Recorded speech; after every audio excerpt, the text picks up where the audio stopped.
Hello friends, welcome to my channel delicious food by Riya. आज हम देखेंगे कि बाज़ार जैसी सॉफ्ट वेज मोमोज़ घर पे कैसे बनाएं और मोमोज़ के साथ जो तीखी सी चटपटी सी चटनी मिलती है वो भी बनाएंगे। तो चलो इसे बनाना शुरू करते हैं। तो सबसे पहले हम मोमोज़ की स्टफिंग बनाते हैं। तो स्टफिंग बनाने के लिए हमें 1 कप कद्दूकस किया हुआ पत्ता गोभी चाहिए। आधा कप कद्दूकस किया हुआ गाजर ऐड करेंगे।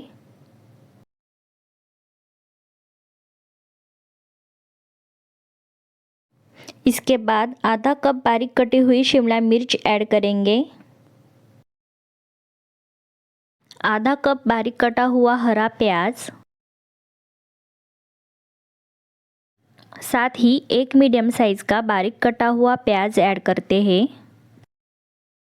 1 चम्मच नमक ऐड करेंगे। अभी सभी सब्जियों को अच्छे से मिला लेते हैं। ये वेज मोमोज़ है तो आप इसमें बारीक कटा हुआ पनीर ऐड कर सकते हैं या फिर बारीक कटे हुए मशरूम भी ऐड कर सकते हैं। तो सभी सब्जियों को हमने मिक्स कर लिया है। अब इसे हम आधे घंटे के लिए साइड में रख देंगे। आधे घंटे में सब्जियां पानी छोड़ देंगी, फिर हम पानी को निचोड़ लेंगे। अब हम मोमोज़ का डो बनाते हैं। तो बाउल में 1 कप मैदा डालेंगे। आधा चम्मच नमक डालेंगे। 1 बड़ा चम्मच ऑयल। अभी ऑयल और नमक को हमें मैदे के साथ अच्छे से मिक्स कर लेना है। अब इसमें हमें पानी डालना है आटा गूंदने के लिए। तो यहाँ पे मैंने हल्का सा गर्म पानी लिया है। मैदे में थोड़ा थोड़ा करके पानी डालते हैं। ध्यान रहे हमें डो को ज़्यादा सॉफ्ट नहीं बनाना है। जैसा हम पूरी का डो बनाते हैं वैसा डो यहाँ पे हमें चाहिए होगा। तो थोड़ा थोड़ा करके पानी डालते हैं और आटा गूंथ लेते हैं। तो यहाँ पे मोमोज़ का डो बन के रेडी है। डो को हम 10 मिनट तक साइड में रख देते हैं। अब हमें मोमोज़ की चटनी बनानी है। तो पैन में 1 गिलास पानी बॉईल होने के लिए रख दिया है। चटनी बनाने के लिए यहाँ पे मैंने 8 से 10 लाल मिर्च ली है और चटनी को अच्छा कलर आने के लिए 4 से 5 कश्मीरी लाल मिर्च ली है। तो मिर्च को बॉईल होने के लिए पैन में डाल देते हैं। साथ ही हमें 3 मीडियम साइज़ के कटे हुए टमाटर चाहिए। टमाटर को भी हम एक एक करके बॉईल होने के लिए पैन में डाल देते हैं। जब तक टमाटर का छिलका अलग ना हो जाए और मिर्च सॉफ्ट ना हो जाए तब तक हमें इसे बॉईल होने देना है। तो इसे हम 10 से 15 मिनट तक मीडियम फ्लेम पर ही बॉईल होने देते हैं। तो 10 से 15 मिनट के बाद आप देख सकते हैं कि टमाटर से छिलका अलग हो गया है और मिर्च भी सॉफ्ट हो गई है। तो गैस ऑफ करते हैं और इसे निकाल कर थोड़ा ठंडा होने देते हैं। इसके बाद टमाटर का छिलका हमें निकाल लेना है और टमाटर और मिर्च को मिक्सर में डालकर पेस्ट बना लेते हैं। पेस्ट को थोड़ा हम दरदरा ही रखेंगे। तो पेस्ट बन के रेडी है और आप देख सकते हैं इसको मैंने थोड़ा दरदरा ही पीसा है। कढ़ाई में 1 चम्मच ऑयल डालते हैं। 2 चम्मच बारीक कटा हुआ लहसुन डालेंगे। लहसुन को थोड़ा भून लेते हैं। 2 चम्मच बारीक कटा हुआ अदरक डालेंगे और अदरक और लहसुन का थोड़ा कलर चेंज होने तक हमें इसे भून लेंगे।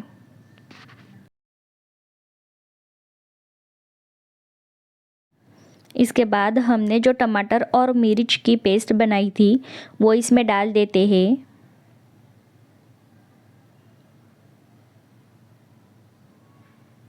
और पेस्ट को लहसुन और अदरक के साथ अच्छे से मिला लेंगे।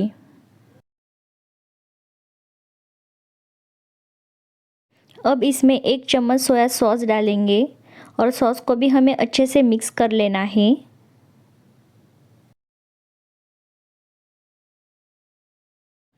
इसके बाद 1 चम्मच विनेगर डालेंगे।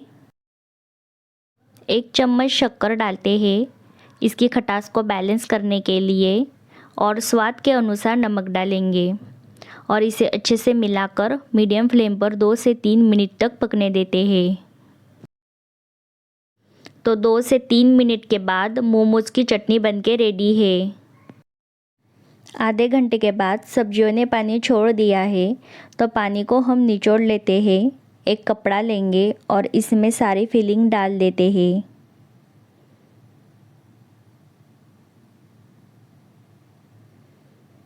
और ऐसे निचोड़कर सब्जियों का सारा पानी निकाल लेते हैं। ये स्टेप करना बहुत ही ज़रूरी है। अगर इन सब्जियों का पानी नहीं निकाला तो जब हम मोमोज़ बनाएंगे तब मोमोज़ की स्टफिंग गीली रहेगी और फिर स्टफिंग गीली रहने की वजह से मोमोज़ अच्छे शेप में नहीं बन पाएंगे। इसलिए इन सारी सब्जियों का पानी निकालना ज़रूरी है। तो सब्जियों का सारा पानी हमने निकाल लिया है। इस पानी को आपको फेंकना नहीं है, आप इसका सूप भी बना सकते हैं।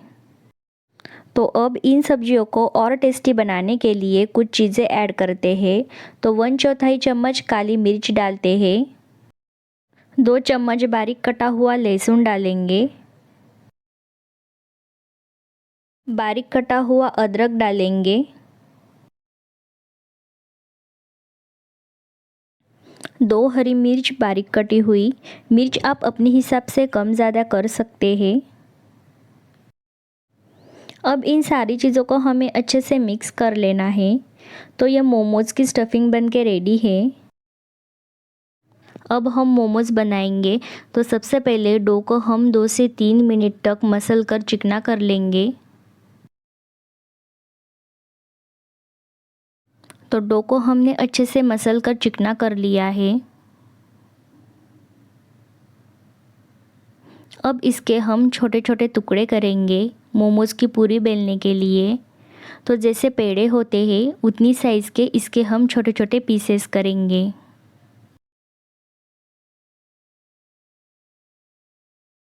अब इसे हम बेल लेते हैं।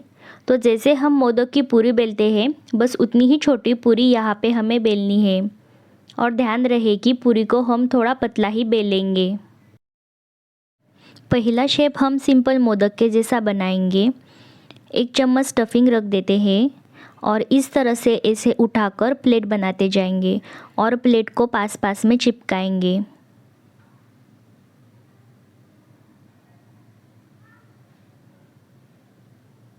तो चारों साइड से हमें ऐसे ही प्लेट्स बनानी है।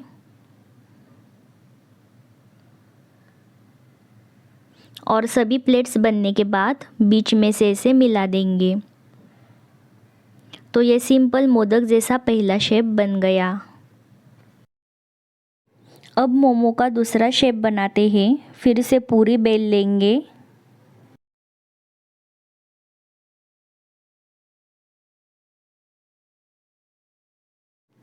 बीच में स्टफिंग रख देते हैं। पहले मोमो के लिए हमने जैसे प्लेट्स बनाई थी वैसी प्लेट्स यहाँ पे बनाते जाएंगे। इस शेप में हमें सिर्फ आधे ही प्लेट्स बनाने हैं।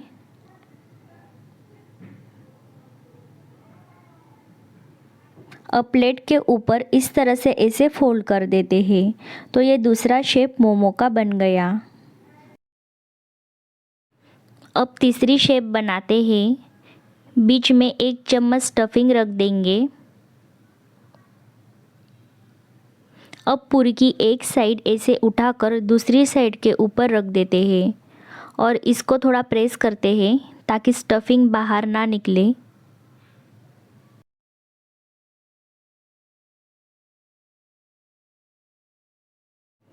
अब इसके साइड में थोड़ा पानी लगा लेते हैं और दोनों साइड को ऐसे चिपका लेते हैं।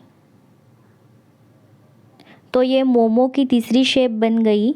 तो यहाँ पे मैंने आपको मोमोज़ की 3 शेप दिखाई है। आपको जो आसान लगे आप वो ट्राई करें। तो सारे मोमोज़ बन के रेडी है। अब हम मोमोज़ को स्टीम कर लेते हैं।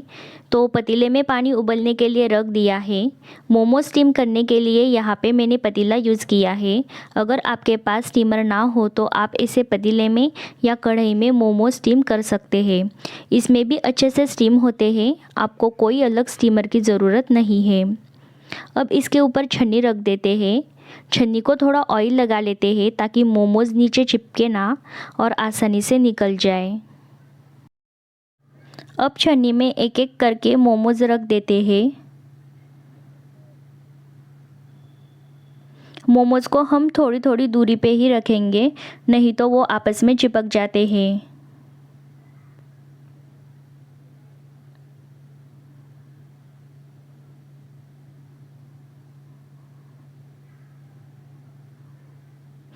तो सारे मोमोज हमने रख दिए हैं। अब इसे ढककर मीडियम फ्लेम पर 10 से 12 मिनट तक स्टीम होने देते हैं।